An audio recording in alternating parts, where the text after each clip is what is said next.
Ya, spirit saya waktu itu adalah karena Gusti Allah sudah betul-betul nyata itu sebenarnya itu. Nyata bahwa kami diperjalankan, maka kami dan teman-teman ini senantiasa yang kami pegang adalah bagaimana tetap istiqomah.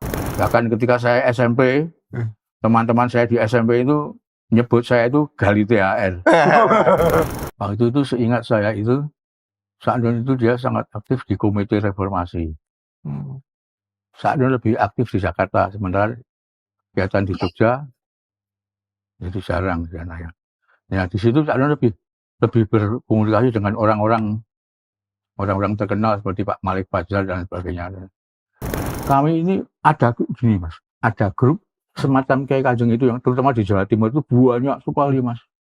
Bahkan gamelan Kiai Kanjeng yang saya buat itu banyak dipesan oleh kelompok-kelompok musik di Jawa Timur, di Malang, di Surabaya, di Blitar dan sebagainya itu.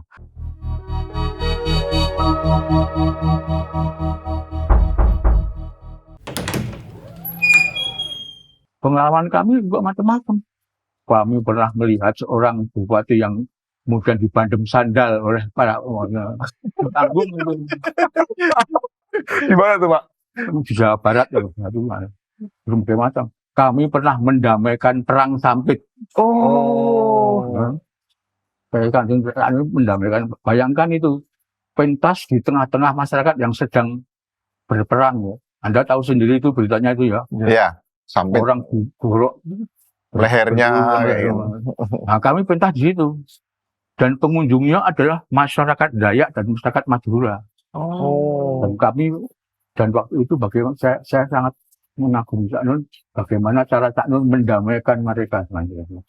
Cak Nun kemudian di tengah-tengah panggung yang sedang kami berlangsung itu Cak Nun kemudian menyaut seorang anak kecil suku Dayak gitu. Kemudian dengan itu kami Cak Nun ngomong orasi gitu bagaimana kemudian masyarakat menjadi lerem. Saudara-saudara menganggap kami ini musuh atau saudara gitu. Ada seperti itu kemudian menjadi sesuatu yang ingin menjadi perang itu menjadi berangsur-angsur menjadi lerem berakhir. Tapi juga sangat miris Mas. Karena miris karena ada beberapa teman-teman Kiai Kanjeng yang punya darah Madura juga jadi pucet. Ada khawatirnya ya Pak ya? Ada juga pengalaman yang sangat heroik dan mengerikan itu adalah ketika kami pentas di Stadion Taliwangsa di Jawa Barat ya? Di Kuala Lumpur. Kuala Lumpur. Di mana di situ pengunjung kami pentas di para TKI yang bekerja di Malaysia. Ada yang legal, ada yang ilegal. Ada yang ilegal, ada yang legal. Mereka rata-rata para pekerja bangunan. Ketika kita pentas itu ternyata mereka itu mempunyai geng-geng macam-macam. Ada gengnya, ada yang namanya Dewa Kumat, ada yang namanya Murka, ada yang namanya macam-macam. Nah, di tengah-tengah kami pentas itu antar geng itu mereka tawuran Mas. Malah kisruh. Tidak hanya sekedar omong-omong, membawa senjata aja macam-macam itu. Dan di tengah-tengah kami pentas itu Cak Nun dan saya dan beberapa teman Kiai Kanjeng itu kemudian terjun di situ, melerai mereka itu. Wah itu kalau tidak dilindungi oleh Gusti Allah kami udah bisa kebacok atau gimana karena mereka betul-betul dan polisi Malaysia tidak peduli. Itu karena apa? Karena pada waktu itu yang mengadakan itu kan Kementerian Tenaga Kerja. Konon Menteri Tenaga Kerja datang ke sana. Itu pertunjukan sudah berlangsung. Ternyata menterinya malah nggak datang, yang datang para TKI itu mengerikan sekali. Nah itu waktu itu pengalaman kami. Jadi makanya ini ya, jadi ya pemikirannya Cak Nun memang ini ya, orang banyak mengagumi ketika makanya ketika ada Kiai Kanjeng di mana tempatnya, walaupun ada keributan pasti damai, ya gitu lah. Kalau kata Pak Ribotong, di mana di tempat ada masalah, ada Kiai Kanjeng. Gitu lah. Gitu. Dan yang paling mengena dalam sanubari saya adalah ketika kami diperjalankan Gusti Allah, ketika kami pentas di Mesir, itu sempat diperjalankan untuk naik ke Gunung Tursinai Gunung Tursina. Ya. atau Jabal Musa. Jabal Musa. Jabal Musa.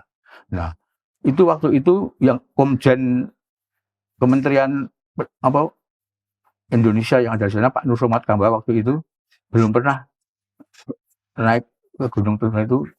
Maka pemerintah Mesir mengizinkan kami untuk menaiki Gunung Tursinai itu.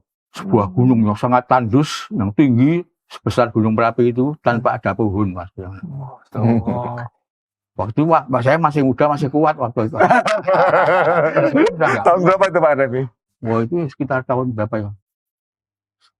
Tahun 2003. 2003.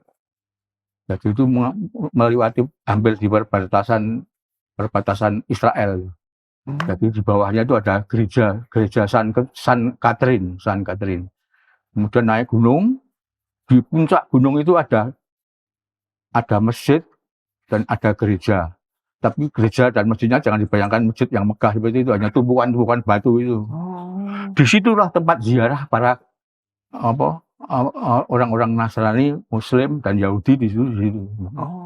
Disitulah tempat Nabi Musa menerima the Ten Commandments itu loh. Iya.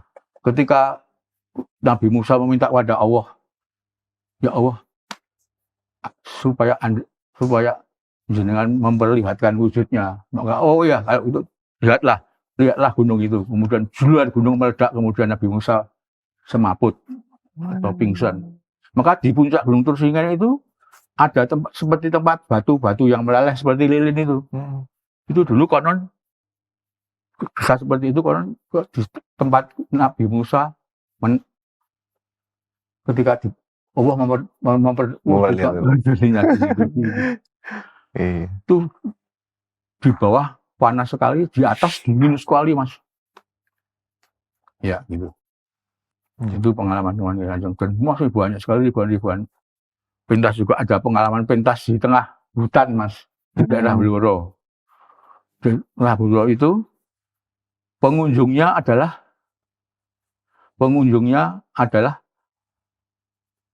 kepolisian dari kabupaten, dari Blandong, atau pencuri kayu juga di situ. Itu waktu itu karena maraknya pencurian kayu. Jadi yang datang di situ tidak hanya pemerintah, tidak hanya polisi, tapi juga para maling-maling kayu. Kumpul jadi satu. Ayo bayangkan kalau mencuri kayu itu tidak hanya dibawa pakai truk ya. Kayunya itu dimasukkan ambulan. Triknya begitu ya Pak? Di antaranya seperti itu ada waktu itu. Ya.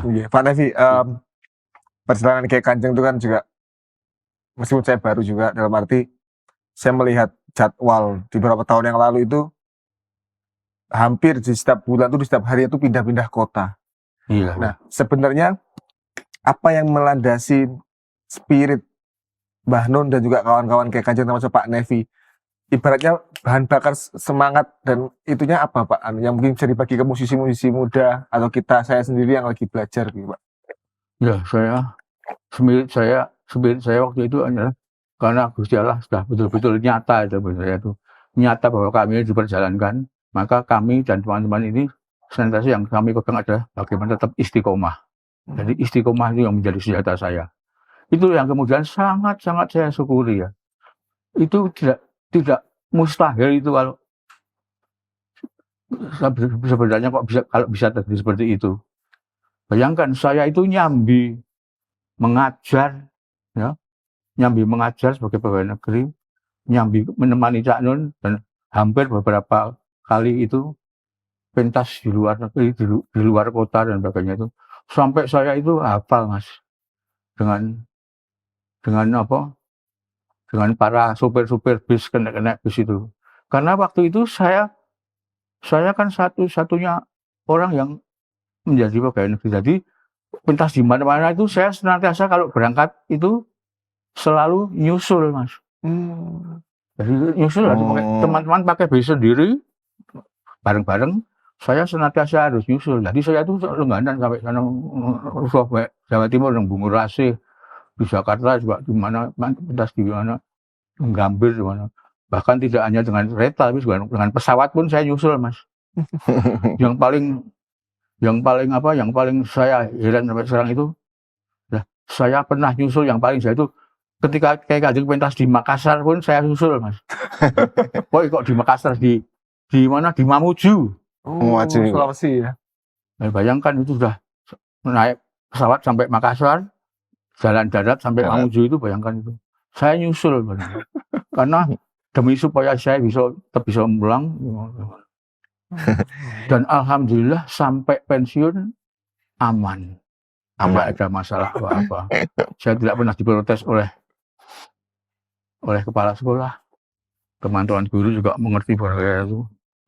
Oh iya. Alhamdulillah. Itu yang sangat saya syukuri. Jadi kalau kenapa bisa ini istiqomah tadi itu, Mas. Tipsnya istiqomah. Itu yang sulit sih, Pak, untuk sekarang sisi muda.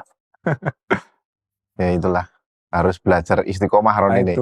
Semua hal. Pak Nevi.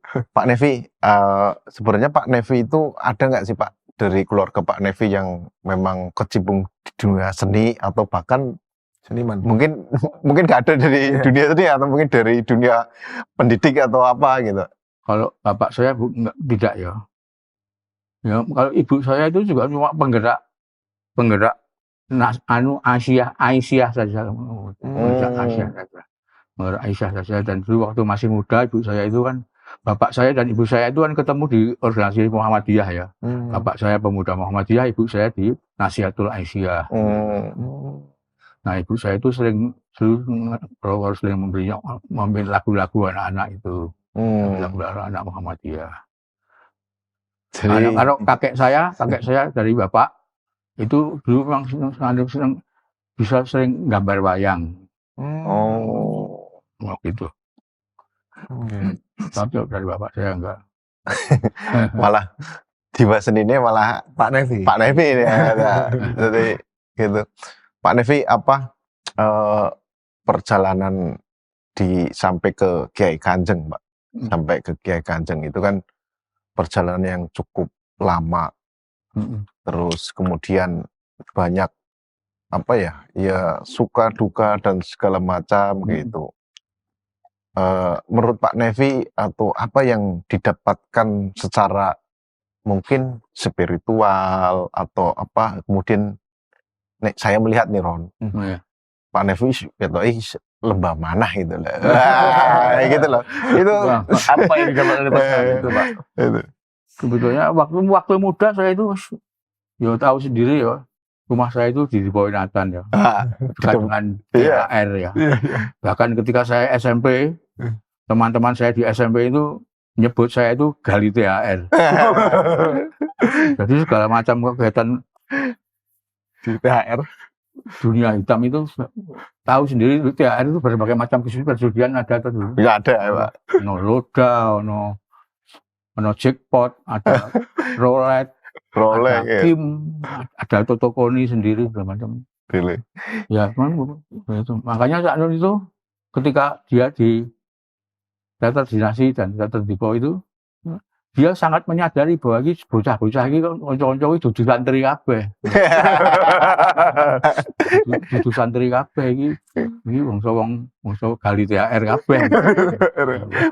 Berarti tapi ada misi perjalanan itu ya bagaimana mungkin kami berkali bahkan seminggu 2 kali, seminggu 3 kali kami bertemu dengan ribuan jamaah ya.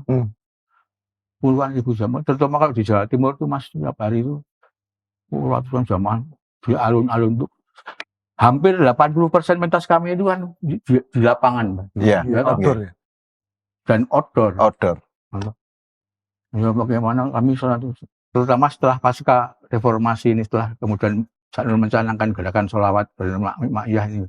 Mau nggak mau ya teman-teman itu yang tadinya itu ya bukan santri itu ya mau ya. Kemudian terus hatinya ya.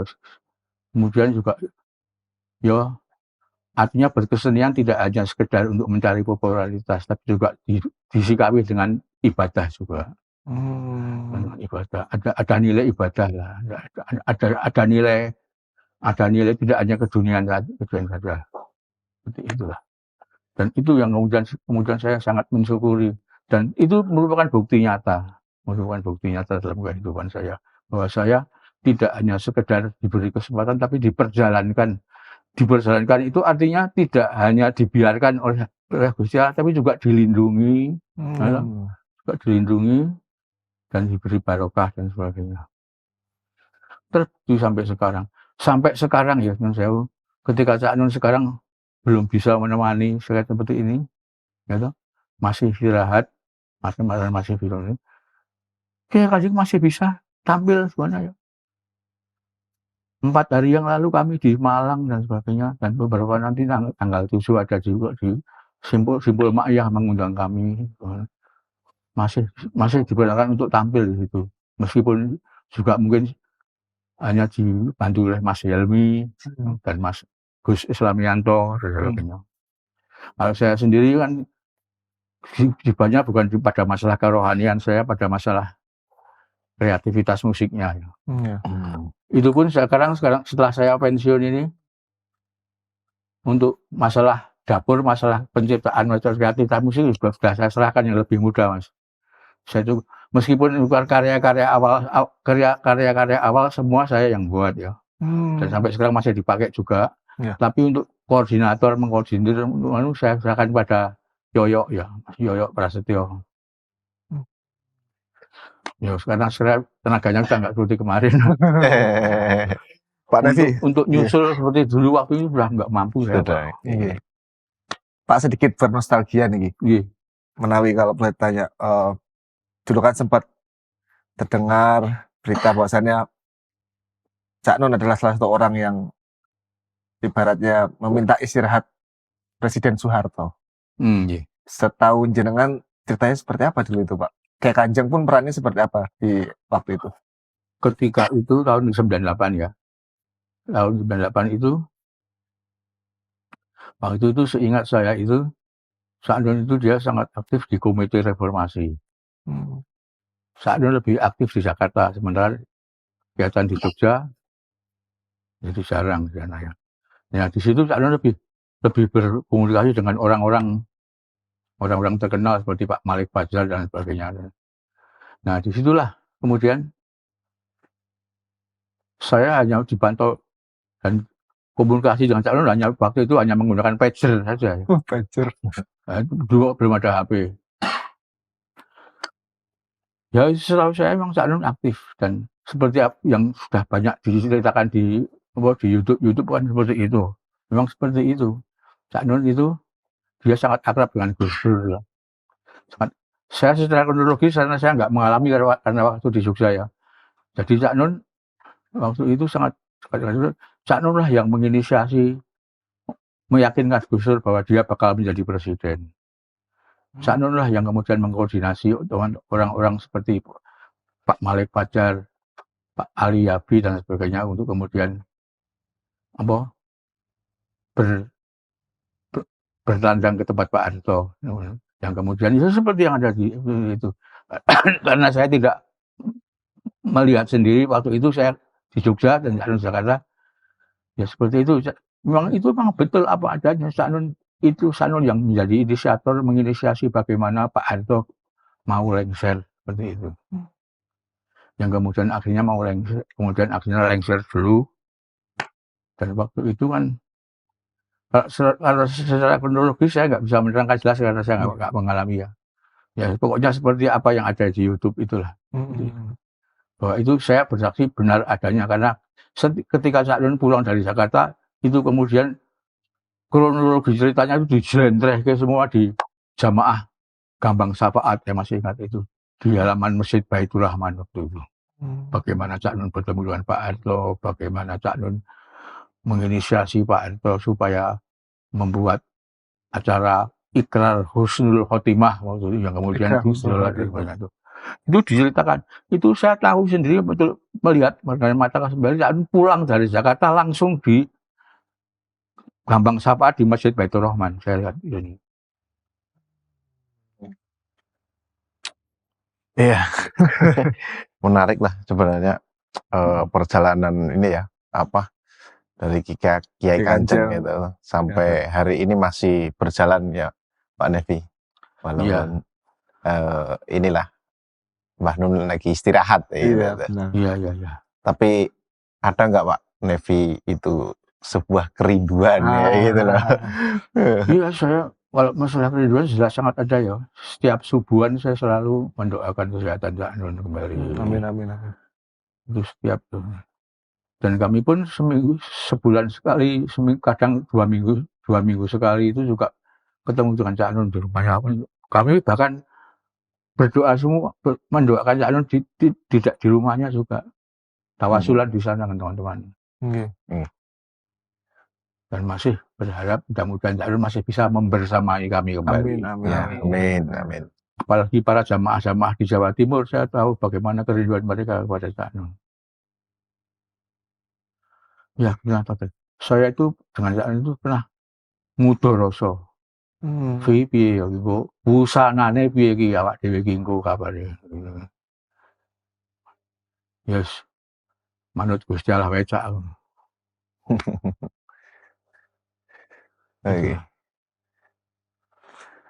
Untuk Pak Nevi sendiri, mungkin di posisi berproses berkarya sekarang dengan sudah adanya Pak Yoyo sebagai support sistem dalam berkarya, dengan tim di Progres juga banyak anak-anak muda yang mensupport langkah Kiai Kanjeng dengan pasti berbeda di era dulu cara berkaryanya dengan sekarang ya Pak Nevi ya. Sebenarnya yang membuat Kiai Kanjeng itu tetap seperti Kiai Kanjeng, ibaratnya resepnya atau ibaratnya tipsnya itu yang nggak bisa hilang dari Kiai Kanjeng itu apa Pak Nevi? Yang mungkin itu menjadi beda jadi grup-grup yang lain seperti itu. Yang menjadi bedanya spirit kami.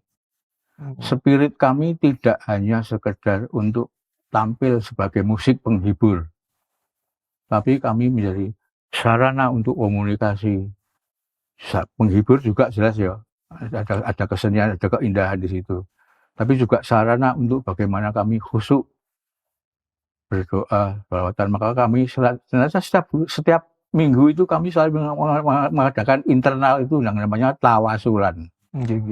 Tawasulan. Itu bagaimana yang paling utama dalam tawasulan itu mendoakan kesehatan Cak Nun. Yang kedua bagaimana tetap kami menjadi istiqomah. Adapun kegiatan kami juga kami tidak pernah menawarkan di membuat proposal segala macam, nggak pernah. Kegiatan kami juga semata-mata yang menghandle adalah teman adik-adik dari Progres ya, dari Toyo.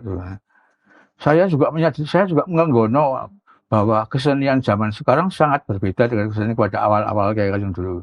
Jadi ada keikhlasan saya untuk tidak harus ngekeng saya seperti waktu saya masih muda lagi, zaman sudah berubah. Zaman sudah berubah. Makanya kami nggak segan-segan untuk kemudian merespon lagu-lagu yang sekarang sedang ngetren kami digubah ini teman-teman yang masih muda kan bukan seperti itu. Regenerasi ya Pak. Dan untuk menjaga identitas kami dulu musik-musik pambuka, musik-musik ciri-ciri khas Kiai Kanjeng pada awal yang kami awal itu masih tetap digunakan sebagaimana musik untuk pembukaan. Iya. Itu masih dijaga sampai sekarang ada jadinya. Ada musik pembukaan. Oke. Mohon maaf Pak Nevi, ini ada pertanyaan ini Pak.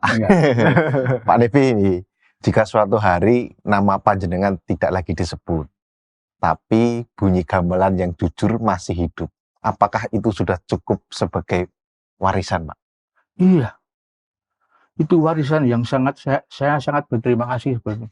Karena saya menyadari di usia saya yang 68 ini saya semakin menyadari bahwa saya tidak bisa mungkin seperti itu terus-menerus mempunyai tenaga seperti kemarin. Justru itu merupakan kebanggaan saya bahwa Kiai Kanjeng itu tidak hanya diwarisi oleh Kiai Kanjeng sendiri, tapi juga kami ini ada gini Mas, ada grup semacam Kiai Kanjeng itu yang terutama di Jawa Timur itu banyak sekali Mas. Bahkan gamelan Kiai Kanjeng yang saya buat itu banyak dipesan oleh kelompok-kelompok musik di Jawa Timur, di Malang, di Surabaya, di Blitar dan sebagainya itu. Dan salah seorang anggota Kiai Kanjeng kami itu ada Mas Gianto. Dia seorang pengrajin gamelan. Ya. Seorang pengrajin gamelan. Dan dia juga bisa membuat gamelan Kiai Kanjeng yang dulu saya buat itu diperbanyak. Banyak menerima pesanan dia. Jadi malah istilahnya ngerejekeni. rezeki ini. Dan nggak apa-apa. Seandainya meskipun saya sudah nggak ada, tapi Kiai Kanjeng masih ada, itu juga alhamdulillah saya sangat bersyukur kepada Allah. Oke. Mm-mm. Terakhir ini Pak Nevi, satu kalimat yang ingin mungkin bisa dititipkan ke Iya. simbol Ma'iyah atau Kiai Kanjeng sendiri. Ya, kepada saudara-saudaraku semuanya, terutama teman-teman dari simbol Ma'iyah, pertama-tama sekali saya mengucapkan terima kasih yang sebesar-besarnya pada Anda semuanya yang mau mengapresiasi, bahkan mau mengenal dan mau menerima gerakan kami bersama Mbah Nun, bersama Cak Nun ini. Demi Allah, saya tidak menyangka sejak awal bahwa bakal seperti ini adanya. Kami hanya berangkat dari spirit berkesenian dan spirit untuk beribadah. Kemudian bahwa Allah kemudian mentakdirkan bisa seperti ini, itu suatu karunia yang sangat besar dan sangat saya syukuri. Jadi teruskan kepada adik-adik Ma'iyah semuanya untuk senantiasa istiqomah. Dan tentunya spirit Ma'iyah sudah banyak sekali Anda semuanya dengar dari Mbah Nun ya, bahwa kita ini pokoknya bagaimana menjadi hamba Allah yang betul-betul kafah, artinya betul-betul bisa dipegang sampai dunia akhirat, tidak hanya untuk kepentingan dunia tapi juga untuk kepentingan akhirat. Mudah-mudahan Anda semuanya tetap bisa istiqomah dan mau mengenang dan memperjuangkan spirit yang telah diperjuangkan oleh teman-teman Kiai Kanjeng bersama Mbah Nun selama ini. Sebagai penutup juga, saya sangat tergelitik dan selalu ingat dengan ada kalimat begini Pak Nevi. Luwih becik nutuk gamelan tinimbang nutuk ndasmu. Oh ya, itu ungkapan kasarnya bahwa ungkapan kasarnya bahwa kami ini meskipun hanya menggunakan gamelan, tapi setidaknya bisa menyentil hati orang, bisa menumbuhkan spirit, bisa menumbuhkan gamelan. Spirit Kiai Kanjeng itu seperti apa yang itu kami ini kan ngopeni apa yang sudah ditinggalkan oleh masyarakat, ya, mengangkat kembali seni-seni yang sudah kemudian dianggap sebagai sesuatu yang rendah,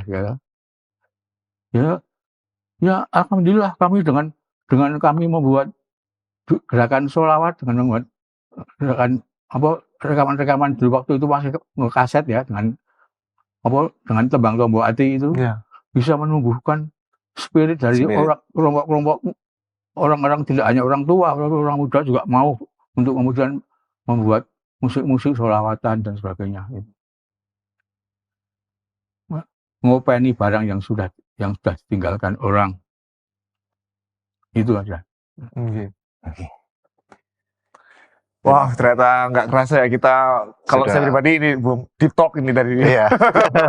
Dan juga Pak Nevi membawa kita menuju lorong waktu di mana bagaimana kita bisa simpulkan dari awal perjalanan beliau dari teater-teater rakyat hingga sampai terbentuknya teater dinasti, di mana waktu itu teater di Yogyakarta sangat benar-benar memberi warna tersendiri dalam seni peran, dan juga sampai terbentuknya Karawitan Dinasti, sampai akhirnya terbentuknya Kiai Kanjeng, dan bersama dengan Mbah Nun, dengan kawan-kawan Kiai Kanjeng itu sendiri, yang faktanya Kiai Kanjeng itu ternyata bukan nama grup tapi nama gamelannya yang akhirnya menemani semua masyarakat dan menemani kita semua sampai sekarang. Semoga apa yang diperjuangkan, apa yang diperjalankan ini selalu menjadi berkah dan memberi kesehatan selalu, kelancaran pada Pak Nevi, keluarga dan semua Bapak-bapak di Kiai Kanjeng, dan khususnya kita berdoa semoga Mbah Nun segera kembali pulih dan menemani kita bersama. Amin. Matur sembah nuwun Pak Nevi. Terima kasih Pak Nevi. Dan terima kasih untuk kaula muda dan kaula tua yang sudah standby dari awal sampai akhir. Kita jumpa di lain episode yang tentunya akan kita segera tayangkan. Saya Roni Udara. Saya Bung HN.